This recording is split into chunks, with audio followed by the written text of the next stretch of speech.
Hi friends, முராக்கி stickers இப்போ என்ன வண்டி ஓட்ட போனால் R15 V4 ஓட்ட போகிறோம். ஏற்கனவே இந்த வண்டியை நம்ம போட்டிருக்கோம். ஆனால் திருப்பி நான் போடுறேன். ஏன்னா இந்த வண்டி கலர் எனக்கு ரொம்ப பிடிச்சிருக்கு. மற்ற R15 நீங்கள் நிறைய வண்டி பார்த்துருப்பீங்க. மற்ற வண்டி குறை சொல்ல கலரும் சேம் தான். ஆனால் இந்த கலர் ரொம்ப டிஃப்ரெண்ட்டாக ரொம்ப பிடிச்சிருக்கு. இந்த கலர் பார்த்தாலும் மற்ற வண்டியோட எனக்கு இந்த கலர் ரொம்ப பிடிச்சிருக்கு. எனக்கு பிடிச்சிருக்கு. மற்றபடி எனக்கு உங்கள் விருப்பம் தான். ஆனால் இந்த வண்டி ஒரு வாட்டி பிபி போட்டும்போது சூப்பராக இருக்குது. நீங்களே பாருங்கள் வீடியோவில். நல்லா சும்மா இருக்கிற வண்டியோட இன்னும் கிளாஸ் பிபி போட்டு இன்னும் கிளாஸியாக இருக்குது. கிளாஸில் என்ன நம்ம பிபிஎஃப் என்ன பெனிஃபிட்னா, இந்த பெயிண்ட் கலர் ஃபேட் ஆகாது. மற்றபடி நீங்கள் இது கீ போட்டு தேய்க்கிறது நம்ம வீட்டான நிறைய பேர் இருப்பாங்களே, நம்மளுக்கு கார்பெண்ட் பிடிக்காதவங்களாம் இருப்பாங்களே, அதனால் கீ போட்டுலாம் தேய்ப்பாங்க.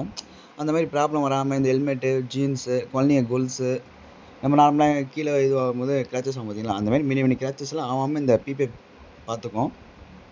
இதில் என்னென்னா சில பேர் இது பண்ணால் கொஞ்சம் பெயிண்ட் தானே, இதில் பெயிண்ட் ப்ராப்ளம் என்ன வரமாட்டாங்க. கம்பல்சரி எந்த பெயிண்ட் ப்ராப்ளமும் வராது. நீங்கள் பெயிண்ட் ப்ராப்ளம் வந்துச்சுன்னா நீங்கள் என்கிட்ட வாங்க. நான் உங்களுக்கு சேம் ஒரிஜினல் பெயிண்ட் ரீப்ளேஸே நான் பண்ணி கொடுத்துருவேன்னு சொல்லியிருக்கேன். எல்லாருக்கிட்டையுமே எல்லா வீடியோலையும் தான் இருக்கும்.